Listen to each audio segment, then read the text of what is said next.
I don't know if change is in the air really, but I do feel change is necessary. I mean, having been in a very institutional role at the British Council for 6 years, I felt when I was there, the feeling was of frustration of the whole system preventing you from doing things, and the processes that were just so difficult, and the hoops you had to jump through in order to get money or to do a project. But being out of the system and being self-employed and freelance, looking back on it, you realize what enormous power you have relatively when you're in that position. Not power exactly, but potential to do larger sort of projects. It's not really power, I wouldn't say. It's just, that it may be a harder process to get things done, but you have the capacity to do things at a much bigger sort of scale and to harness more people around you in order to do that. And then obviously you have support from different departments and specialists to do projects, whereas when you're doing something on your own, you know what it's like. You end up doing everything, don't you? And you have to you have to be you have to develop skills in all sorts of different areas, and you don't necessarily have that sort of support. So I suppose I see it from both directions, but I think what's a pity right now is that generally institutions that should be really leading away, leading by example, using their capacity and resources to do exciting projects that pull people in and allow others to do things. They're so risk averse, aren't they? And they're so cautious. And also I feel that there's a sort of just a lot of virtue signaling going on, where institutions really just have to signal where they stand on things rather than actually demonstrating what they can do. And I think a lot of people that work for large institutions feel a bit powerless. Ironically, they feel like they're a cog in a machine and that it's impossible to do anything, which is such a shame, because if they were working properly, they could achieve such a lot. I mean, I spoke to some friends who have started a platform for artists in Brooklyn, and they obviously talk about kind of well-known New York institutions like the Whitney and big museums and stuff, and they almost call it institutional violence. So they're actually quite militant about the kind of refusal of the authority of an institution to tell us what it's good, or what is the discourse that we should be having, or conversation that we should be having. So I think it's also to do with the role of institutions in kind of generating discourse. Yeah, I mean, I felt a sense of responsibility when I was at the British Council, but more the responsibility I felt was to open it up, to share the opportunity with as many people as I could, because I felt it was such a privileged position, and I could see that the British Council had these resources and access to places internationally and to people internationally, and we just had we had this amazing opportunity, and I just felt it was really important to open that up and to allow as many people as possible to participate in that and to benefit from it. And I think that was the main thing I wanted to do, and to try to create opportunities for particularly for younger designers to be able to go and spend time overseas, or for young designers from different countries in the world to come to the UK as well. So it was one thing. And the other thing I felt strongly was that it was important not just to be exporting British designers internationally, but to be bringing work the other way as well. So it was a kind of two-way traffic of ideas, which actually was an idea that came from MUF when they curated the British Pavilion in 2010. They had this idea of the two-way traffic of ideas between London and Venice. And then that was just and that was the one of the first projects I did at the British Council, and it was quite influential on me. And so this idea of two-way traffic kind of came into lots of projects that we did, and it was a different era then. It was a pre-Brexit era, actually. If you think about that, that's 10 years ago. And in fact, I was very pro immigration at the time. I mean, I still am pro-immigration, but I think that the political climate has changed. The context has changed such a lot.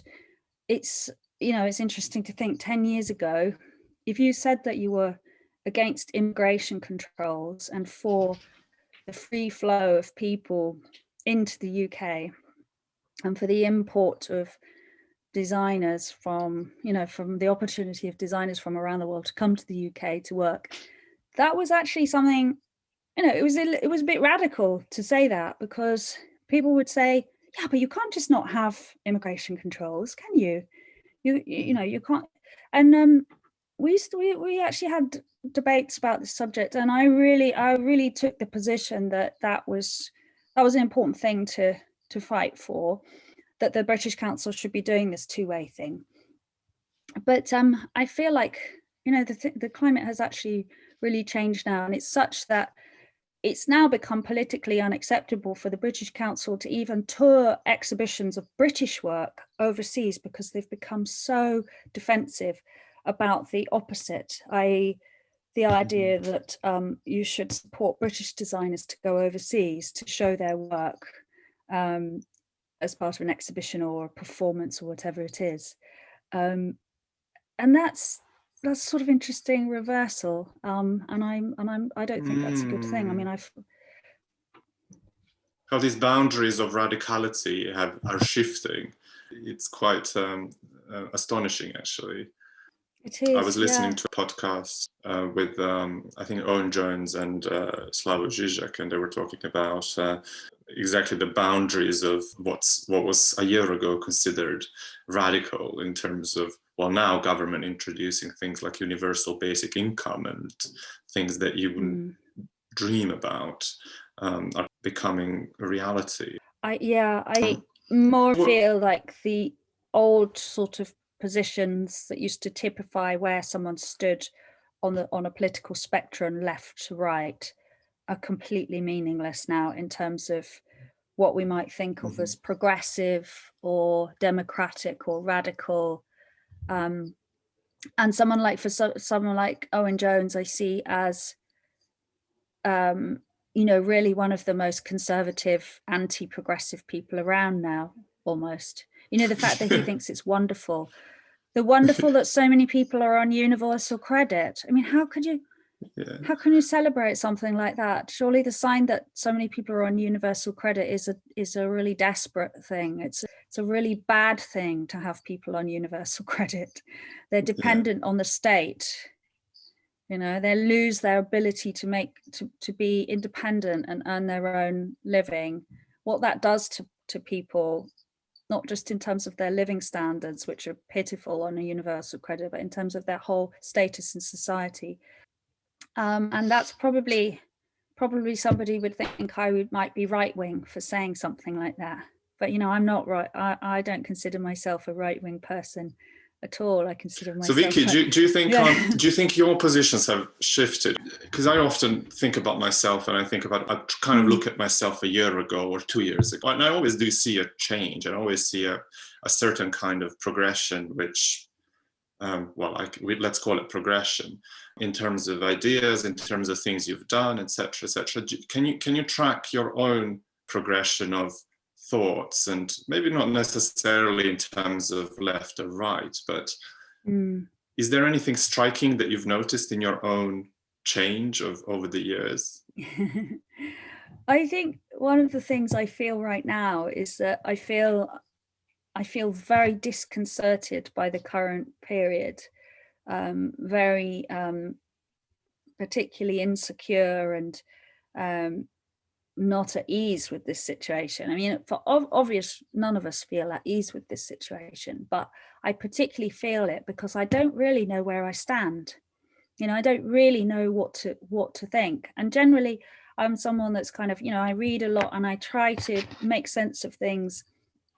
And I have adopted quite clear positions in relation to things like Brexit, most recently, and, you know, and other sorts of political positions. And I've campaigned around political positions in the past. But regarding COVID and the lockdown particularly, I feel like I swing different ways depending on what's going on, and I find it very hard to unravel the evidence that we have access to figure out what should be done, because I'm basically anti-lockdown. I suppose what's called lockdown skeptic, because I think that this complete, you know, closing down of everything is being incredibly damaging in the long term, and the side effects of the lockdown themselves are incredibly damaging. And I feel like, you know, it's also an incredibly authoritarian sort of position. You know, the rights and the freedoms that we've lost in this process will have a massively negative effect on our ability to behave as a public, you know, and the bonds of society. And I also, and I'm probably fundamentally, I also don't think it's the best way to deal with COVID, you know, and I don't think it's a rational way to deal with a disease that's affecting largely a particular group of the population. You know, to close everybody down doesn't seem to be a sensible thing to do. I think it would have been better to focus on protecting the elderly and the vulnerable, and that section of the population that has really suffered with this. You know, if we'd put all those resources into protecting those people, I think that would have been a more effective way to go.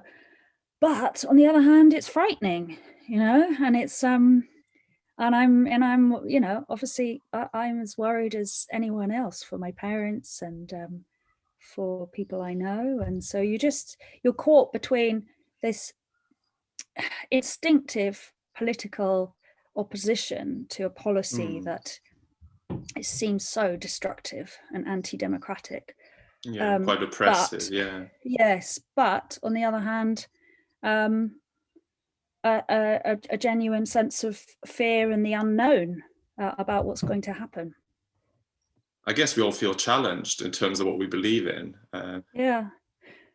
But I think also really worrying is the fact that open debate about this is not really acceptable. I was saying to an old friend of mine yesterday, that I feel we've almost become a sort of society where you have to be careful of what you say to whom, you know.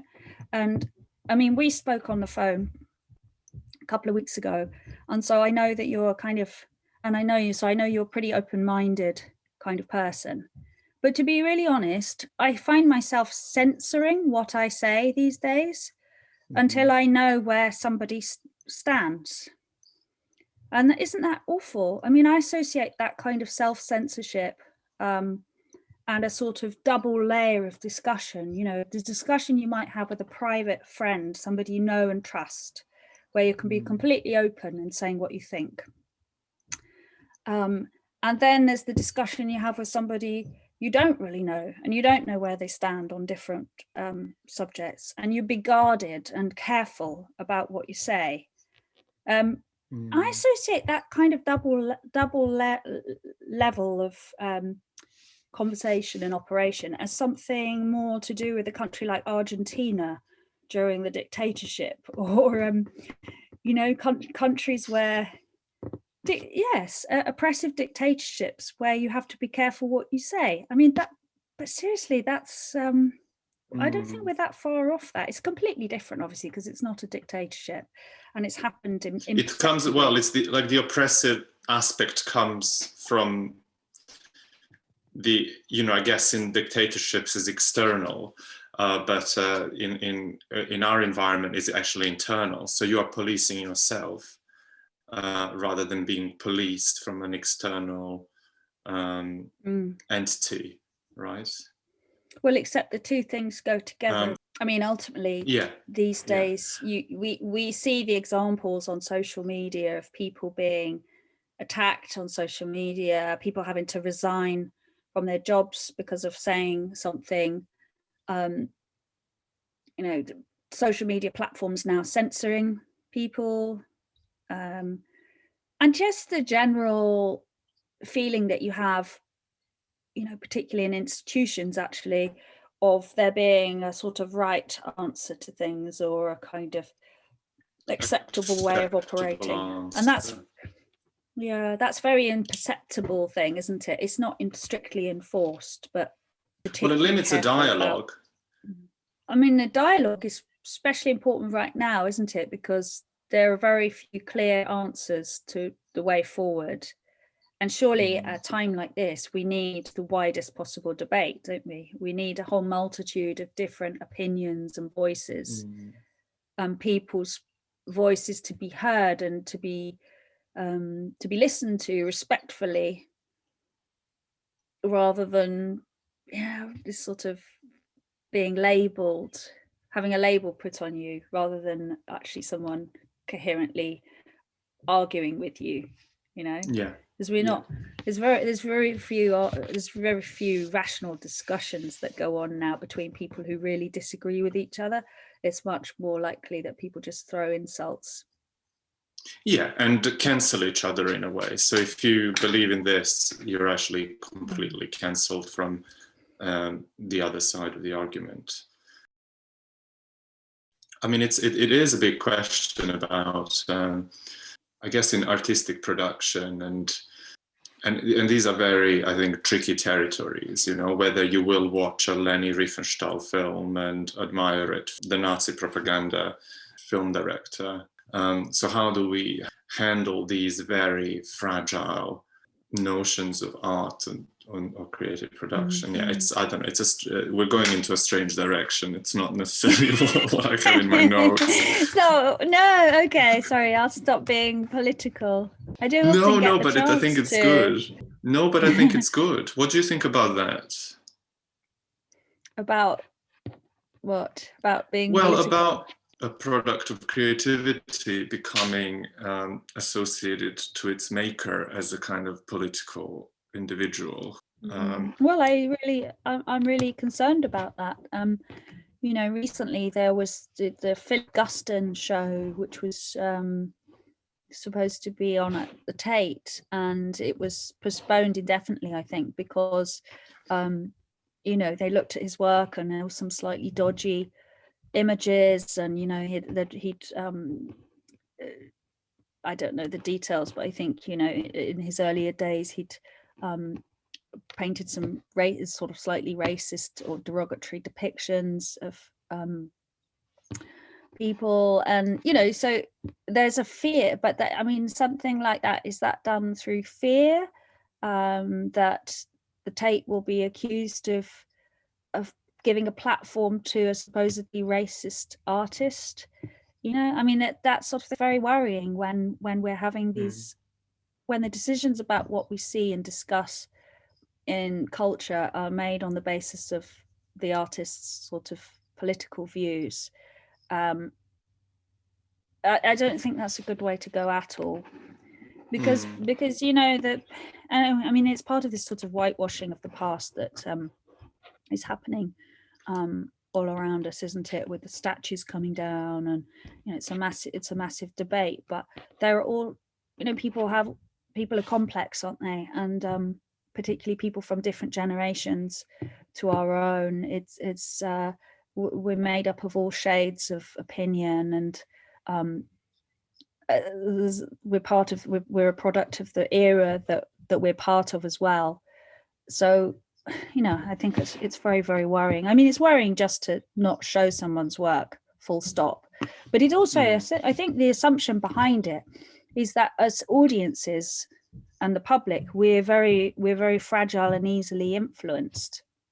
And I think this is a really thing that I really disagree with, is that just by seeing a Philip Guston show or a Leni Riefenstahl film or whatever, that we're going to be so influenced by this that we're going to somehow take on board these racist or whatever fascist ideas. And and absorb them. You know, we're just like sponges, aren't we? That we don't have our critical faculties, that we can see this ourselves. And it's actually a bit offensive, right? Isn't there something to do with curatorial practices?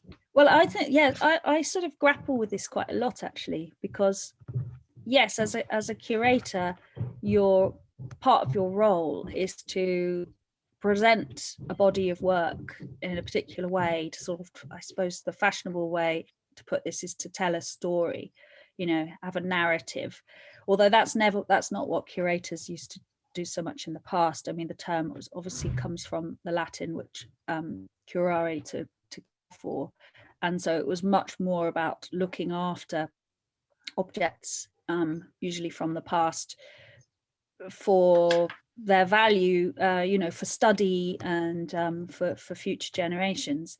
And it's become much more of a kind of, yes, a mediating role, hasn't it? And I think it has become assumed that the audience needs this mediation between the object and the viewer in order to understand or give meaning to these works.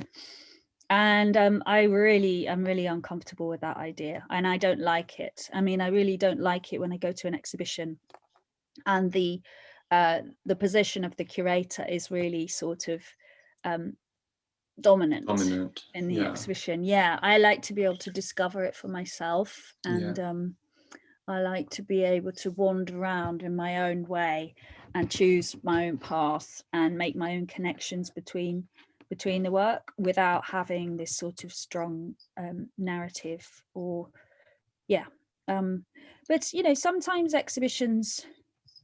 when the curator's been very upfront and said, you know, and said, this is my position, this is the position of this exhibition, and, you know, present it in that way, then of course that has its place, and you can react in whatever way you want to that, can't you? You can react critically. You can. I guess there's also that added element. There's also the added element of audio guide and kind of taking that kind of curation to the next level of actually telling you what to look at and where to go, and actually what pieces are more important than the rest.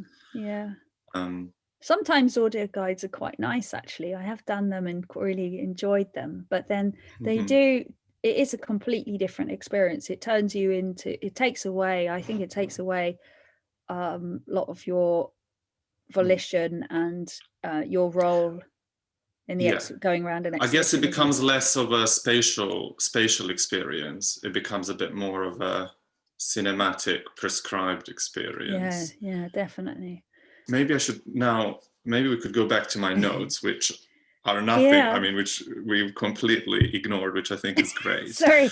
I think last time we spoke, I mentioned to you my theory of a magazine individual. It's similar to what the magazine is. It's a kind of cross-section of culture at a particular moment in time when it's printed and it doesn't get reprinted. And it's a kind of statement, an objectifies the kind of current moment in time.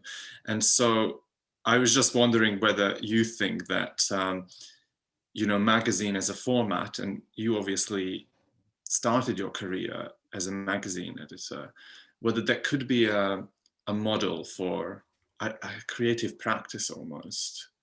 And also because I actually see your trajectory in those terms slightly, where you've tried to kind of listen to yourself or like something in a voice, I presume, and made certain changes or of direction.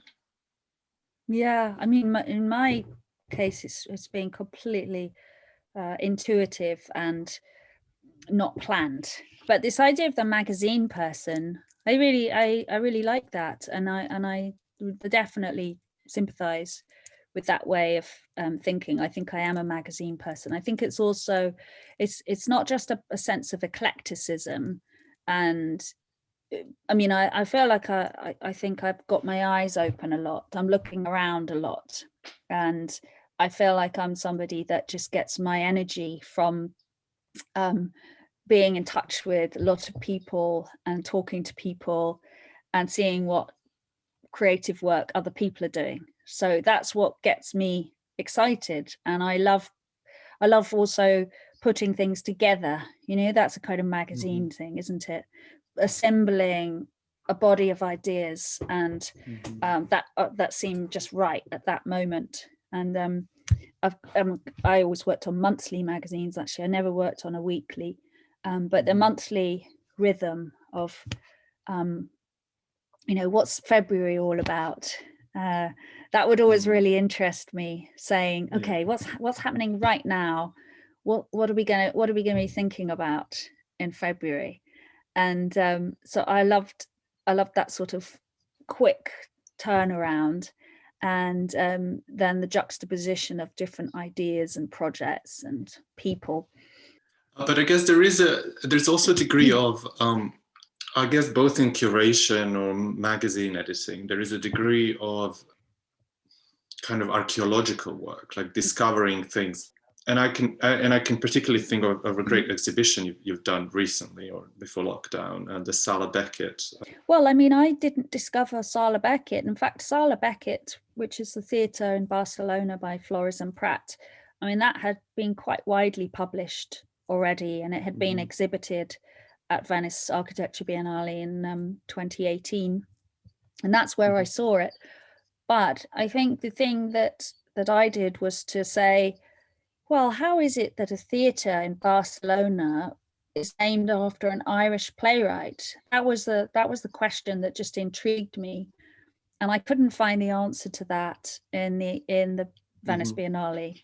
And you know, when I saw the pictures of the bar at Sala Beckett, and I had this big black and white portrait of Samuel Beckett hanging above the bar, and I just thought, well, what do people in Barcelona make of this figure Samuel Beckett? You know, what is this connection? And it also somehow it seemed to express to me the way that ideas travel across boundaries, you know, and even though I'm a staunch Brexiteer, as you might know, I'm very interested in internationalism, and I don't see any contradiction between internationalism and democratic rights, you know, and Brexit.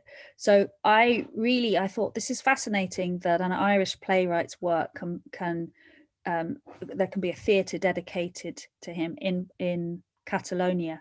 So I wanted to find out what that connection was. And of course, you know, when I looked more into Beckett, I think he's fascinating because he was somebody, he's obviously born in Ireland, but and you know, studied languages, was very interested in languages from an early time, but he consciously took himself out of his home environment. He moved away from Ireland and eventually settled in France because he wanted to step away from his own kind of identity and situation.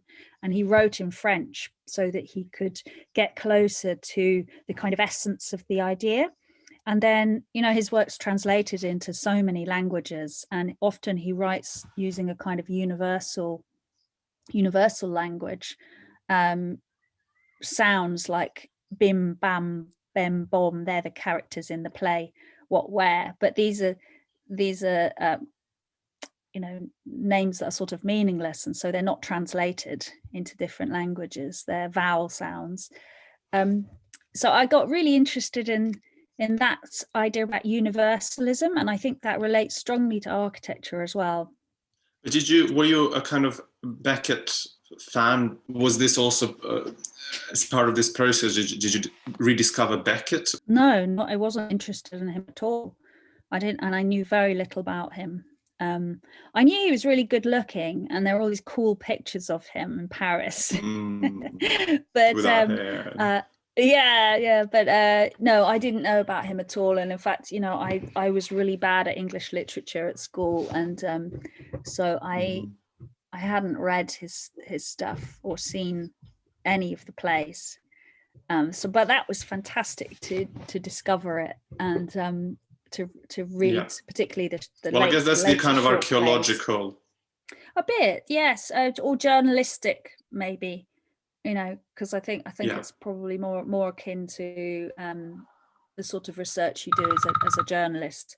But no, I love that sense of discovery, and I think it helped bring a different perspective to architecture as well, which you know is we probably don't do enough connecting architecture to other art forms in order to understand it better.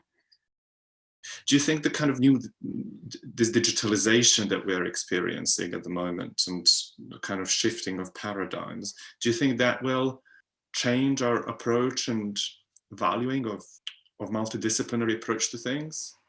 I'm not sure if no, I'm not sure if it's going to work that way.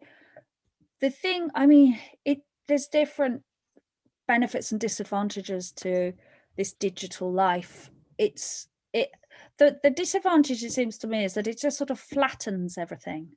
Everything sort of becomes unified and the same, and that's a really different thing from multidisciplinary, isn't it? I mean, we don't want, I think it's really important to recognize the key differences between fashion and, for example, and a garment and a piece of architecture. I mean, these are completely different disciplines and have their own set of rules and logic and so on. And I don't necessarily think it's useful to try to merge everything and say it's all the same. The distinction and the particularity of things is really important. And I feel like with the digital interface tends to just sort of flatten everything. And obviously we're seeing everything through the particular prism of our own screen, aren't we? So that's still the dominant experience. The dominant experience for me right now, sitting in this room with my laptop, and you're just a little picture within it. The reality is the room that I'm in. And so I think this sort of what we're going to do when this period's over and we can get out and go to exhibitions and see real things, is we're just going to appreciate the physicality of things and the reality of things, you know, the texture of the garment and the physical form of a model or whatever it is. And we may kind of go the other way. We may want to just be really into the specificity and the reality of the thing. But I'm wondering if, you know, if we talk, and I think there's been a lot of talk about modernism and how modernism emerged as this dominant discourse after the Second World War. And then if we are seeing this current moment we find ourselves in as a quite, well, again, paradigm shifting moment, whether there could be an emergence of, I don't even know what it would be, whether it would be a new form of communication or, you know, it wouldn't be a style, it wouldn't, because I think we're not producing styles anymore, but almost like something could emerge, some new system of belief almost from this kind of quite traumatic experience that we've all gone through. Yeah, I definitely think so. Yeah, I mean, it's maybe too soon to tell, isn't it? How it's going to affect us. It's, you know, things, and there's never a sort of direct reflection of reality in art, is there? No. And that's what makes it exciting, I think. It's the way that reality is interpreted by artists is inherently challenging, isn't it? And yeah, I don't know. It may well, in the future, we may well look back and say, well, that was actually led to an incredible flourishing of art or a new movement or something. Yeah, I don't know. I was thinking the other day that it's been a while since there's been any major sort of contemporary art exhibition. I mean, something like the Sensation exhibition at the Royal Academy, it coalesced a moment in contemporary art, didn't it? When you could kind of definitely see something was going on. There was this kind of new excitement. And I don't feel like we've had that for a while. So I wonder whether period is going to generate. I guess I do worry whether the cultural institutions and big museums will try to make up all the lost money by just staging ever more Warhol exhibitions, which I don't know, like how many Warhol exhibitions can one do and have within a space of 3, 4, 5 years? And that is my kind of main worry, that perhaps this gap between a kind of big cultural institutions and the artists will just, the real artists will just grow. I agree with you. I think if I was in an institution now, and the pressure was on to say we need to do safe commercial shows, we need to do Picasso and Warhol, as you said, I think I would be arguing that no, that would be the most predictable thing to do. Wouldn't it be an abdication of responsibility? And it will be what everybody's expecting us to do. What we need to do is the last thing that people are expecting us to do, take the biggest risk on something.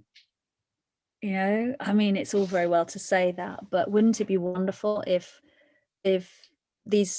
people that had that power could give a lead like that? But I think it's not just the commercial side as well, is it? I think that what we were saying before about this kind of culture of fear, and you know, the fact that we don't have this kind of open, free dialogue, that's also bound to have an impact on art, isn't it? If people are censoring themselves or feel that they have to fit into a particular way of operating, I think that's going to have a really negative impact on art. There are exhibitions such as the RA Summer Show that I think, you know, if there was a kind of apocalyptic, you know, something 10 times more apocalyptic than the coronavirus and the kind of nuclear war, etc., I feel that that exhibition would still look exactly the same every year. Yeah. You know, right. I don't know what has to happen for that exhibition to just look different. Yeah. And it'd be great if 1 year every painting is just black or something. I agree. Yeah. You have, in a way, throughout your trajectory of your career, going from editing a magazine to being a leader within a very established cultural institution to you know, teaching, you've still stayed within that area of design or architecture. So it does seem that you do genuinely believe in a kind of power of it. Where does that belief come from? Or am I mistaken? The power of architecture. Or design, yeah. All these, you've kind of consistently stayed within the domain of. Yes, I just feel very. I feel very aware of my surroundings always. You know, whether that's objects and things, or you know, physical objects around us and how they look and feel, and the buildings around us, and nature, obviously. But you know, cities are my natural habitat, really. So no, I feel very aware of that, and I also feel it's perhaps because I grew up in my parents were both in architecture. My dad's an architect, my mum's an architectural historian, and when I was growing up, they would always be talking about architecture. I mean, the whole time. That's the whole life, every meal time. Everything was about architecture, and every single family holiday or weekend was about going to see a building, a church or a country house, or you know, a new building. Or if we went on holiday, we might go to Paris to see an exhibition, you know. And I can remember sitting as a child, sitting on the carpet of great museums around the world while my parents went round looking at the latest exhibition, say Viollet-le-Duc in Paris. It sticks in my mind. Me and my sister sitting in a corner of the gallery on the carpet, just bored out of our minds, waiting for them to finish seeing the exhibition. So, you know, we were just, that was what exposed. I was immersed in growing up. And, you know, it rubs off on you, that kind of thing. So if you, every time I walk past a building now, my instinct is, what date's that? Oh, who's the architect of that? It's like a quiz I play with myself, just to understand the built environment. Or, you know, if I see a nice cup or something, oh, who designed that? It's just, I suppose it's just complete, it's what drives me, you know, to be sort of in touch with everything around me. Are there any particular moments where you felt, oh, this was quite life-changing experience of seeing this building, of this piece of art?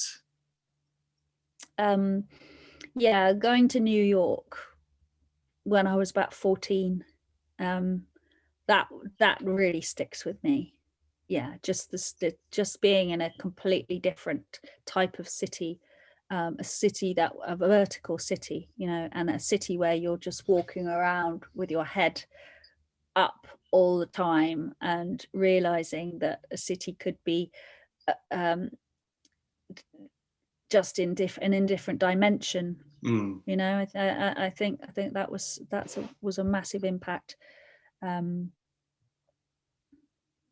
probably the big one. I mean, certain atmospheres and of buildings have stayed with me, and certain experiences of life are associated with different buildings. And I love that idea that memories of everyday life are linked to particular atmospheres and buildings. We all have that, though, don't we? It's a bit like music, and the way that songs can be associated with different periods and moments in your life. In fact, I'd love to make a radio program like, do you ever listen to Radio 4 program Soul Music? It's but it's one of my favorite programs. It's a series that's been running for years, and basically they take a particular song or a piece of music, and you have a mix, and people talk about their memories or experiences and how they're connected to that piece of music. And then you also have experts who talk about the history of the piece of music itself, how it was composed, its structure of notes, its lyrics, and so on. So they kind of take it apart from the point of view of an expert. But then alongside that, you have ordinary, you know, lay people, non-experts, talking about what it means to them on an emotional level. And it's a fantastic program, and I think that would work brilliantly for architecture. I would really love to do an equivalent of that for architecture, because I think the way our memories, you know, organized in our brains, they're organized according to these kind of powerful experiences.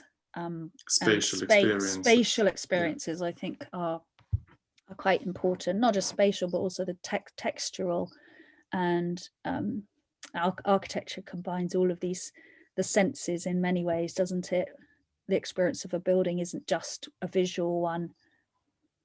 So it's interesting that you say that, because I have a feeling that the discourse has shifted towards, I guess, social and political complexity of architecture. And we've in writing, we're not so much interested in the texture of a concrete wall, or you know, the texture of the surface you walk onto, but there is a lot more about historicism and this kind of cultural references, almost like philosophical references, where the kind of materiality has kind of become a secondary thing.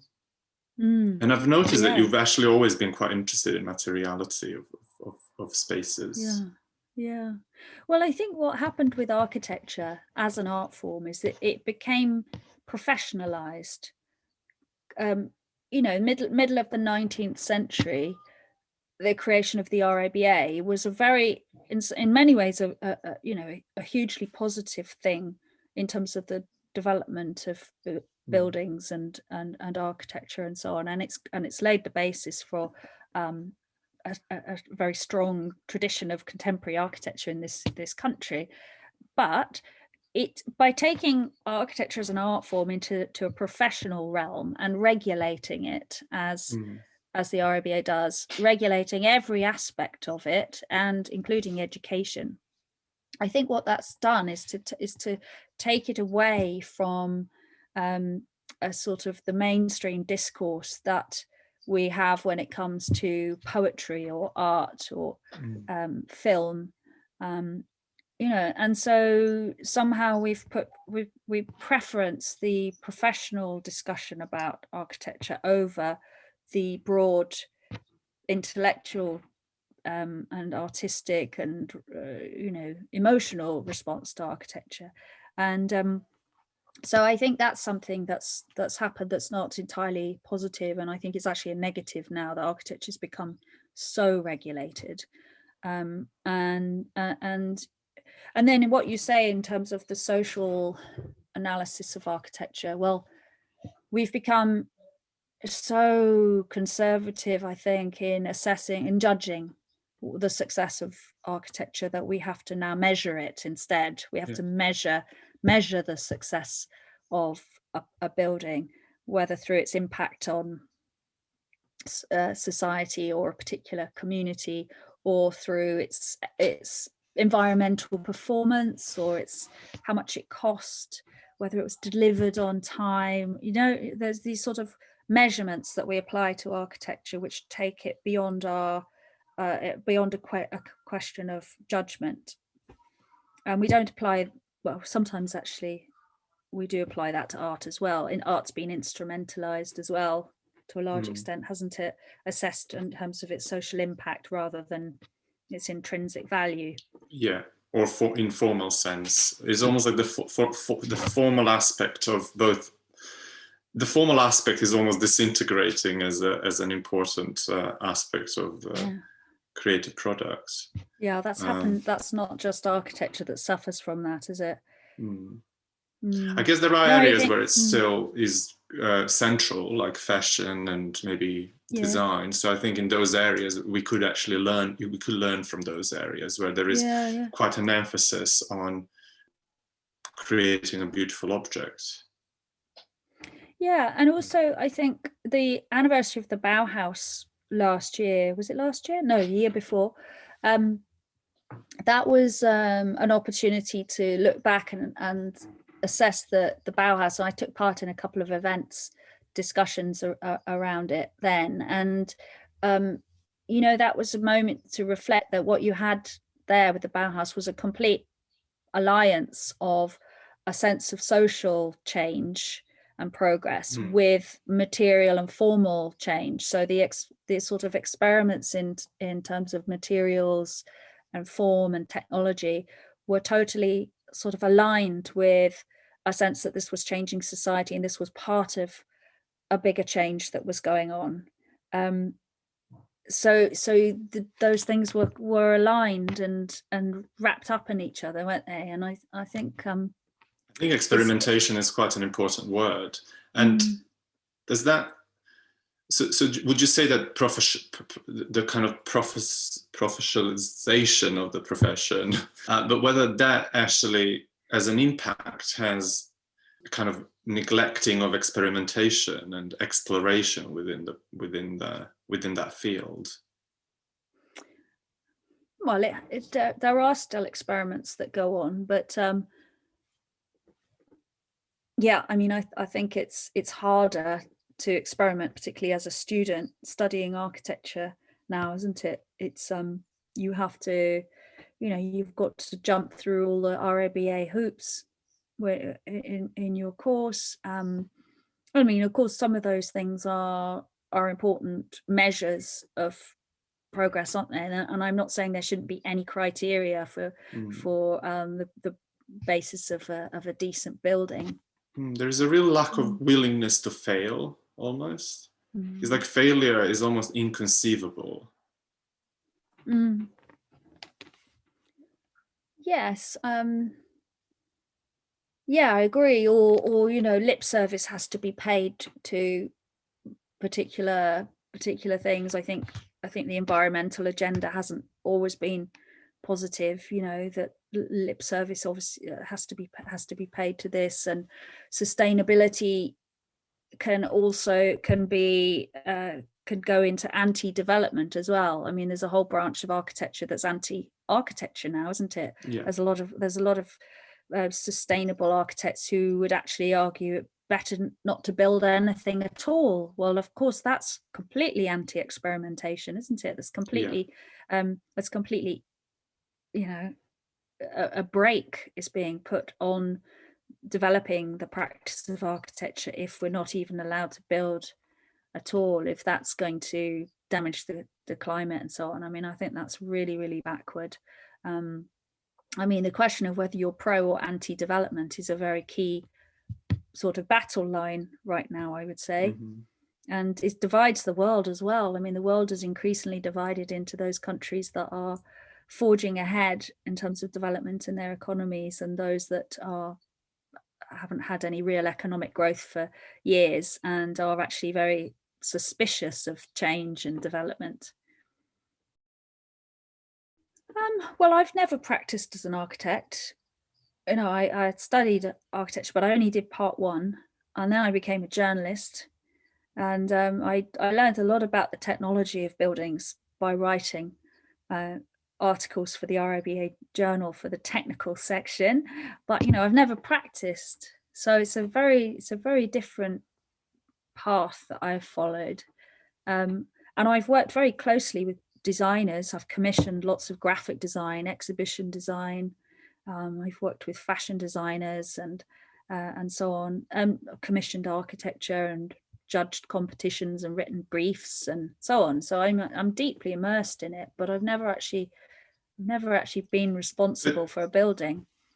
But your latest, can you tell us what Inter is? Yeah, so well, a few years after leaving the British Council and, still trying to figure out what I was all about, and doing lots of different projects, teaching, exhibitions and so on, I realized I think the thing that still really interests me is internationalism and working with people around the world, collaborations, learning, doing research in different parts of the world, and seeing how the same thing is different in a different location. So sort of the relationship between the specific and the universal, that really interests me. And so Inter is a sort of umbrella for all the projects that I've been doing that explore that in different ways. So it could be exhibitions, installations. I've done quite a few sort of educational study programs, for example, Chinese architects and designers coming to the UK, showing them around. I did a public space tour for Russian architects with Strelka and the British Council. So all these sort of projects, it's an umbrella for that, really. And but is there a design aspect to it? Yeah, it's all about design. Yes. Do you think you would ever become a designer? I don't think I would ever do something completely on my own, but I think I played quite a big part in lots of the projects that I've worked on. I have helped, if you like. I mean, I think the role of a commissioner is a sort of, when you've worked on a project in a team, you realize that a lot of the ideas come from the team dynamic and from the conversation, and people chip in different things. Oh, have you thought of doing it like that? Or how about we do that? Or do you know what I mean? So it's kind of, I feel like I contribute to the process, but I'm not necessarily the one with the vision. I mean, I like nothing better than to write a brief for something and hand it over to a designer and then be really excited by what they come back with, and then be able to perhaps comment and shape it. But that's a different role from being a designer. I don't think I'm a designer. Well, I'd like to know more about your interest in fashion, because I never knew about this before, and Oh, really? I love think it come. I love some things you've done. I think it comes from the. I think obviously I have a few friends in fashion, so then I think it comes from the realization that in fashion there's very few questions about theoretical background to your to the form you create, or there is a sense of freedom, I feel, that I think we could that I feel architects could learn from. Yeah.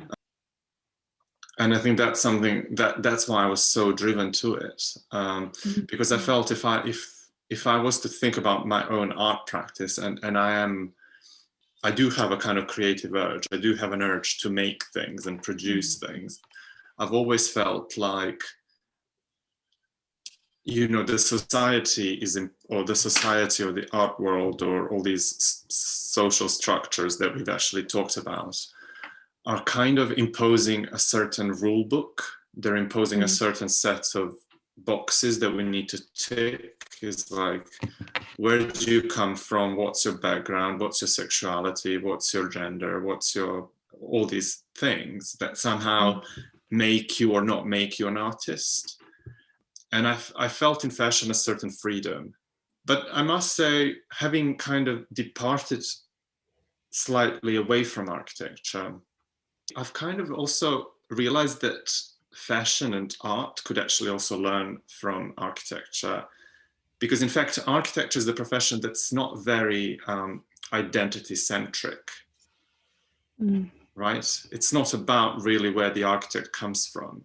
I mean, Zaha is a Arab female architect, but that's not the subject of her architecture, in a sense. No, right. Do you think? I wonder if that is because architecture takes so long, and it's a very public art form. So when you make a building, you're handing it over. It stops being yours, and in fact, in a way, it's a bit irrelevant who the architect is, isn't it? With a building, it's you're giving it to the public, or I agree. That's exactly even a private house. It's not the client really you're giving it to, is it? Essentially, you're putting it out there into the world. You let go. You have to let go of it, and so it becomes dissociated from its author. Completely, I completely agree. And I think, though, when I was practicing as an architect, I felt I had certain difficulties with that, with the length it takes, with how long it takes, and this kind of detachment. Now, when I've kind of explored art and fashion, I actually think that these professions should learn from architects in some sense, to kind of let go. Yeah, I agree.